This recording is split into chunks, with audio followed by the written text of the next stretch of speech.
Finally साथीहरू म खेतमा आइपुगेँ है। खेतमा आइपुगेँ म होइन। टक्क लाएर खेत पनि मामुली छैन, हाम्रो यहाँ 6 मिटरको बाटो काटेछ है।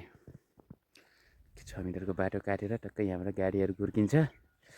हाम्रो खेतमा आइपुगेँ। मेरो खेत यो चाहिँ होइन, अलिक तल पर्छ अनि म जानुपर्ने अलिक माथि। हैट, चिसो भइसक्यो मलाई। यस्तो छ शरीर फेरि, छिनमा चिसोले भेट्छ है त। हेर्नुहोस् यहाँनिर यस्तो मजाको तोरी फलेछ। ओहो कुरै छोड्नुहोस् न। तोरी छ यहाँनिर, हेर्नुहोस् त यस्तो राम्रो बाली नाली हुन्छ। के गर्नु, सबैजना मान्छेले गाउँ छोडेर हिँडिदिइसके। कहिलेकाहीँ दुःख लाग्छ यति राम्रा खेतबालीहरू, बाली उत्पादन हुने खेतहरू छोडेर होइन हिँडेँ। त्यो माथिको गाउँ देख्दै हुनुहुन्छ भने त्यो चाहिँ गतेरा हो। त्यही गाउँको अलिक भित्र चाहिँ टिका सानुको घर पर्छ यही गाउँमा होइन। म अलिकति जुम गरेर देखाउँछु हजुरहरूलाई।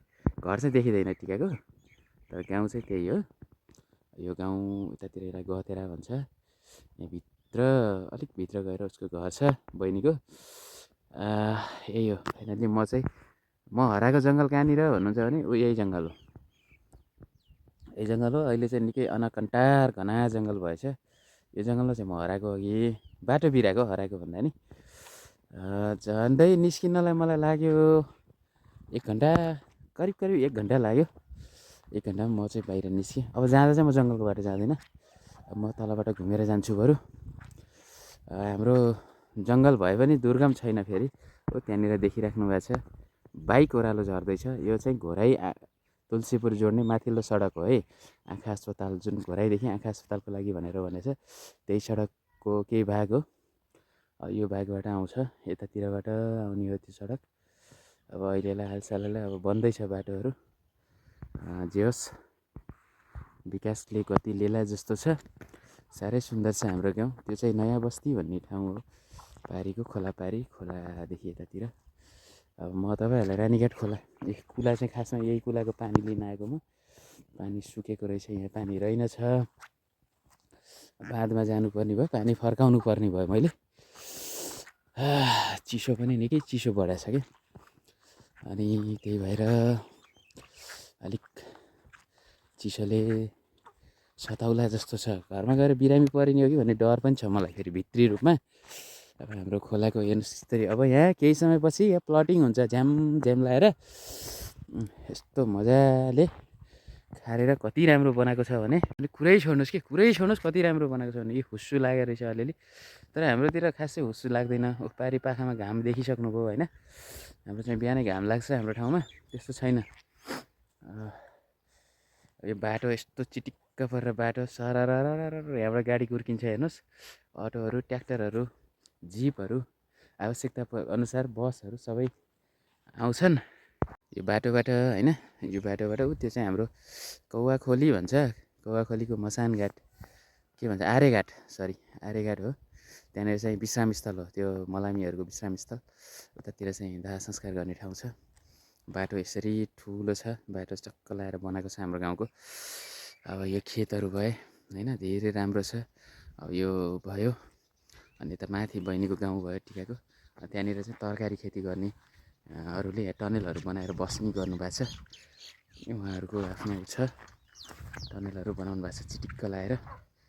यहाँ चाहिँ भालेहरू बासिराखेको छ। भाले सुन्नुभयो होला, भाले बासेको होइन। यहाँ चाहिँ तरकारी खेती छ त्यो ठाउँमा, छपक्क लाएर एकदमै विकास हुँदैछ। द्रुत गतिमा त नभनौँ, अब कछुवाको चालमा भए पनि विकास हुँदैछ होइन। यो रानीघाट खोला, अब यही हो। बाँकी कुराकानी जोड्दै गरौँला है त।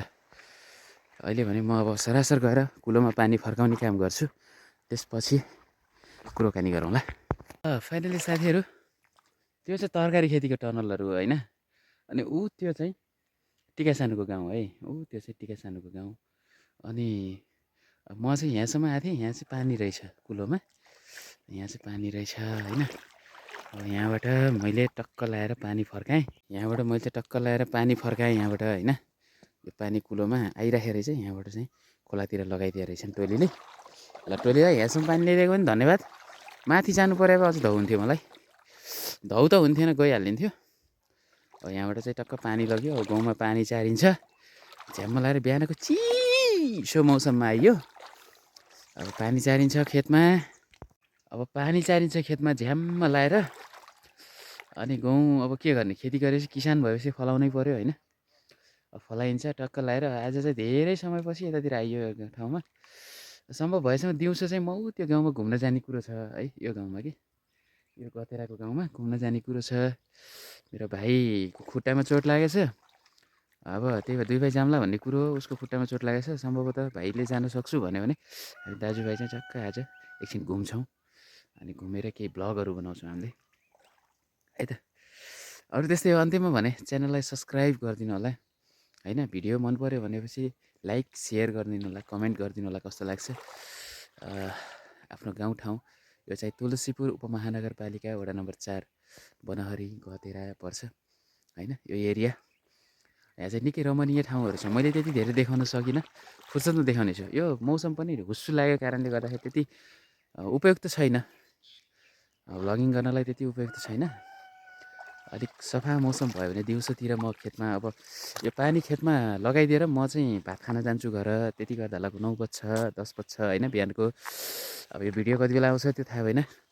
अहिले चाहिँ यही कोही 7 सवा 7 भएको छ समय। अनि अब त्यसपछि घाम धेरै भयो के अरे, लाइट धेरै भयो। त्यसपछि चाहिँ बाँकी कुरोकानी हुन्छ। अब सरर पानी गयो, म पनि सरर जान्छु खेतमा गएर पानी लगाउँछु। अनि त्यसपछि म यहाँहरूलाई खेत पनि देखाउँछु अर्को भिडियोमा है त। ल अहिलेलाई भने छुट्यौँ। फाइनल्ली म पानी लिएर आएँ खेतमा लगाउनको लागि, गहुँमा चार्नको लागि होइन। सरर पानीसँगै म यसरी छप्लङ गर्छ, त्यति देखिँदैन। फाइनली साथीहरू पानी चाहिँ म ल्याउन सफल भएँ, खेतसम्म पुर्याएँ। हेर्नुहोस् त यो हुस्सु लागेर डमक्कै भयो। अहिले चाहिँ 9:30 बज्यो के अरे, 9:30 बज्यो। यतातिरबाट घाम आइसकेको छ, फेरि पुरै घाम आइसकेको छ। तर यतातिर खोलै खोल हुस्सु आइरहेछ एकदमै कडा तरिकाले। मेरो पछाडि यो धुवाँ भन्नु होला, धुवाँ होइन यो हुस्सु हो। के भन्छ हाम्रोतिर ढुरी भन्छ के अरे होइन, कतै हुस्सु भन्छ। जे भयो नि मिलाएर बुझ्नु होला। हुस्सुले गर्दा अरू भिडियो बनाउनु नपाइला जस्तो छ। केही छैन, फुर्सदमा फेरि बनाउँला। यो हुस्सु अहिले चाहिँ 10 बज्न आँट्यो, 9:45 भयो मेरो घडीमा। तर यो हुस्सुले गर्दाखेरि भर्खरै मेरो खेतमा पानी पुग्यो। म चाहिँ रिचेक गर्न आएको, कतै केही भएको छ कि, मुसाका तुलाबाट खसेछ कि, गङ्गटाका तुलाबाट पानी चुहेछ कि भनेर आएको थिएँ। चुहेर चाहिँ बुझ्दै अब म खेतमा पुग्दा खेतमा पनि पानी जान्छ होला। अब म खाना खान जान्छु। अब एकैपटक बेलुका आउँछु। हाम्रो फेरि यति छ, यो कुलाको पानी कसैले चलाइदिँदैन कि, आनन्द छ। अब खेतमा पुग्यो भनेपछि आफै हात मार्नुपर्छ। बेलुकासम्म पुग्छ कि भन्ने आशा छ, हेरौँ कस्तो हुन्छ। अहिलेलाई भने रानीघाट खोलाबाट यहाँहरूलाई बाई बाई।